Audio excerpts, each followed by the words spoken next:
Guys how are you. Guys आज हम तैयारी करने जा रहे हैं उन सेंटेंसेस की जो हम भोजन के समय यूज करते हैं। यानी वो सेंटेंस जो हम भोजन लेते हैं या भोजन के समय जो सेंटेंस इंग्लिश में बोले जाते हैं, हम आज उनकी प्रिपरेशन करेंगे। और गाइस हम उनको अच्छे से याद करके इन सेंटेंस को अपनी स्पीकिंग में हम यूज कर सकते हैं और हम इन सेंटेंस को सीख के अपनी इंग्लिश में भी इम्प्रूवमेंट कर सकते हैं। तो चलिए गाइस शुरू करते हैं।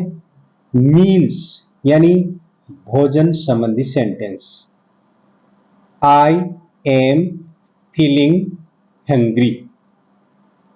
अब देखिए इसके अंदर है वो प्रेजेंट कंटिन्यूअस टेंस का यूज हुआ और इस सेंटेंस का अर्थ होता है मुझे भूख लग रही है या मैं भूख को महसूस कर रहा हूं। वर्ब में आईएनजी है और हेल्पिंग वर्ब एम का यूज किया गया। आई के साथ एम का यूज किया जाता है। तो आई एम फीलिंग हैंग्री, मुझे भूख लग रही है। Would you have milk? Would you have milk?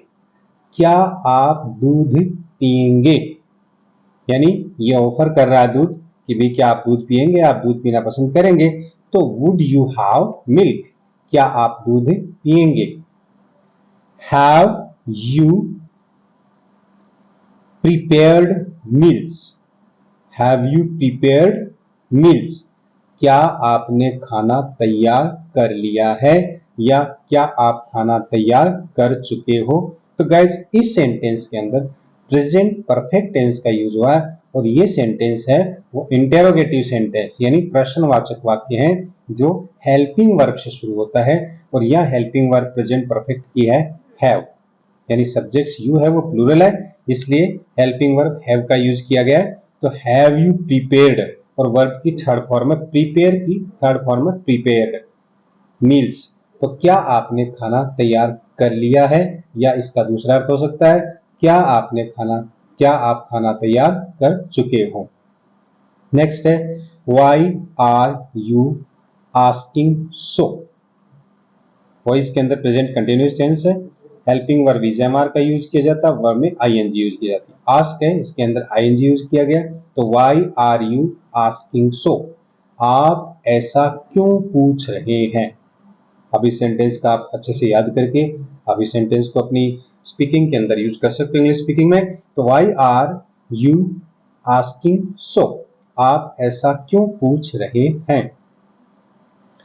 It is because I am hungry. जब उसने पूछा कि क्या आपने खाना तैयार कर लिया है तो जवाब में दूसरा क्वेश्चन हुआ कि आप ऐसा क्यों पूछ रहे हैं, why are you asking so?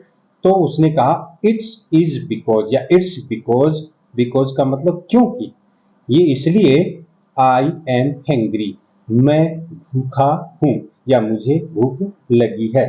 Are you really hungry?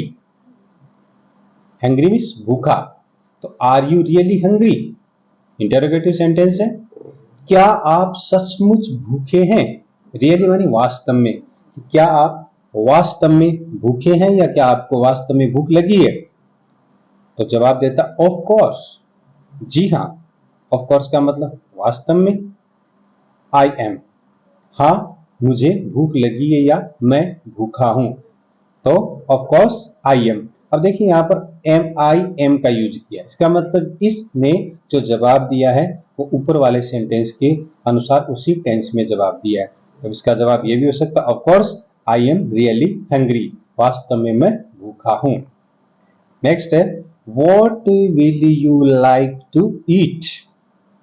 What will you like to eat? अब देखिए यहां पर विल का यूज हुआ है और ये सेंटेंस के लास्ट में, सेंटेंस के लास्ट में वो क्वेश्चन मार्क है और ये WH वर्ड से शुरू हुआ।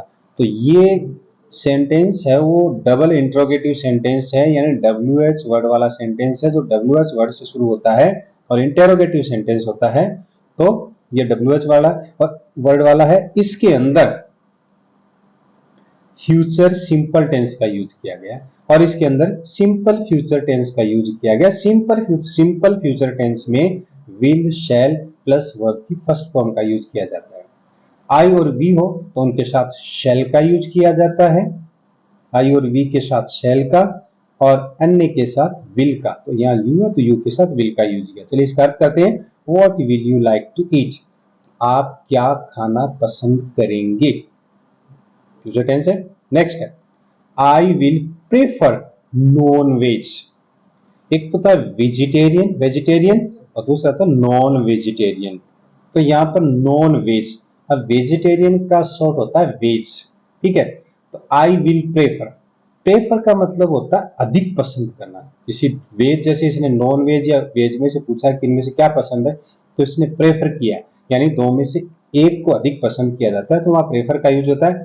तो इसने प्रेफर किया, अधिक पसंद किया है कि I will prefer non veg, मैं मांसाहारी भोजन पसंद करूंगा या मुझे मांसाहारी भोजन पसंद है। नेक्स्ट सेंटेंस है कम सून, फूड हैज बीन सर्व्ड, कम सून, जल्दी आओ, ये इंपेरेटिव सेंटेंस है जिसको हिंदी में आदेशात्मक वाक्य बोलते हैं। इंपेरेटिव सेंटेंस रहते हैं वो हमेशा वर्ब की फर्स्ट फॉर्म से शुरू होते हैं, उसके बाद ऑब्जेक्ट यूज किया जाता है। यहां देखिए कम सून, जल्दी आओ, फूड हैज बीन सर्व्ड, भोजन परोस दिया गया है या खाना परोस दिया गया है, खाना परोसा गया है या परोसा जा चुका है।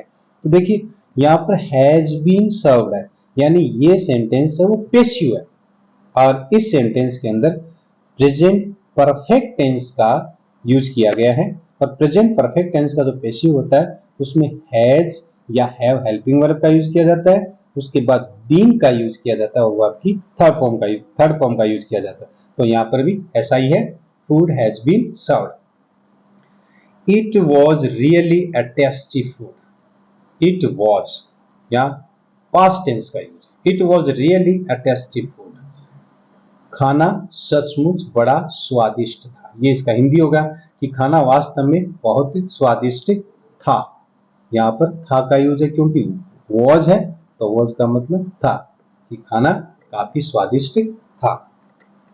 But you ate very little, but you ate very little, अब यहां पर है वो सिंपल पास्ट टेंस का यूज किया गया है, और ये ईट की सेकंड फॉर्म है एट, ईट मानी खाना, यानी but you ate very little, लेकिन आपने बहुत थोड़ा खाया, यानी आपने भोजन कम किया, कम खाया, बट मीन्स लेकिन, यू एट वेरी लिटिल, आपने थोड़ा खाना खाया।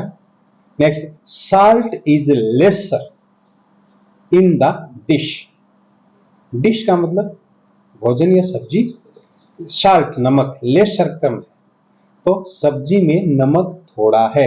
Let's have your menu, let's have your मेनू, खाने में क्या क्या है। अब आप कहीं अगर घर में भी पूछ सकते हो, होटल में जाए तब भी पूछ सकते हो भी खाने में क्या क्या है, तो इंग्लिश में बोल सकते हो let's let's let us have you menu, let's have your menu, कि आपके खाने में क्या क्या है। आई डोंट या do not use rice to eat, I do not use rice to eat, या आप इसको ऐसे भी बोल सकते हो I don't use rice to eat, मैं चावल नहीं खाया करता, या मैं चावल को खाने में यूज नहीं करता। अब ये है आपका टेंस, ये सेंटेंस तो है अफर्मेटिव, और इसमें टेंस है simple present tense, simple present, इसमें सेंटेंस है नेगेटिव, क्योंकि डू नॉट का यूज किया है, तो सेंटेंस तो हुआ इसमें नेगेटिव, और टेंस है इसमें simple present tense. Simple present tense में वर्ब की फर्स्ट फॉर्म का यूज किया जाता है, ठीक है ना, तो यहां यूज की वर्ब की फर्स्ट फॉर्म का यूज किया गया है, और अगर सब्जेक्ट प्लूरल हो तो हेल्पिंग वर्ब डू का यूज किया जाता है नेगेटिव में, और अगर सब्जेक्ट सिंगुलर हो तो डज का यूज किया जाता है। तो यहाँ आई है वो प्लूरल है इसलिए डू का यूज किया गया, तो आई डू नॉट यूज, मैं काम में नहीं लेता हूं, राइस टू ईट, खाने में चावल, कि मैं चावल नहीं खाया करता हूं या मैं चावल नहीं खाया करता। I am still thirsty, still का मतलब है अभी भी, मेरी प्यास अभी तक नहीं बुझी, या मैं अभी तक प्यासा हूं। आई एम स्टिल थर्स्टी, मैं अभी भी प्यासा हूं या मेरी प्यास अभी तक नहीं बुझी है। प्लीज हैव ए लिटिल मोर। अब देखिए यहाँ हैव है, ये आपका इंपेरेटिव सेंटेंस हैव है, ये वर्ब के रूप में यूज किया गया। यहाँ पर हैव का यहाँ पर वर्ब के रूप में यूज किया गया। Please have a little more, little थोड़ा, मोर अधिक, कि थोड़ा और लीजिए। Please have a little more, थोड़ा और लीजिए। Bring some more please, bring लाओ, सम कुछ, मोर अधिक, कि थोड़ा सा और दीजिए या थोड़ा सा और लाइए, कि कृपया प्लीज थोड़ा सा और दीजिए या और लाइए। नेक्स्ट है आर यू वेजिटेरियन और वेज। आप इसका दो तरह से यूज कर सकते हैं कि आर यू वेज या आर यू वेजिटेरियन, कि क्या आप शाकाहारी है, क्या आप शाकाहारी हैं, तो आर यू वेजिटेरियन या फिर आर यू वेज। नेक्स्ट है we have an exclusive Indian cuisine. We have an exclusive Indian cuisine. अब देखिए यहां पर यह हैव है वो मेन वर्ब के रूप में यूज किया गया है, और हैव का मतलब होता है रखना या होना। तो हम विशुद्ध भारतीय रसोई बनाते हैं। We have an exclusive Indian cuisine, कि हम विशुद्ध भारतीय रसोई बनाते हैं, विशुद्ध भारतीय रसोई का यूज करते हैं। तो गाइस इस तरह से जो भोजन संबंधी सेंटेंस इंग्लिश में बोले जाते हैं, आप इनको अच्छे से बार बार पढ़ करके, याद करके, बोल करके आप इनको यूज कर सकते हो, और ये आपके लिए काफी यूजफुल रहेंगे। तो गाइज आज इतना ही, मिलते हैं नेक्स्ट वीडियो में। Take care, thanks for watching. जय हिंद, जय भारत।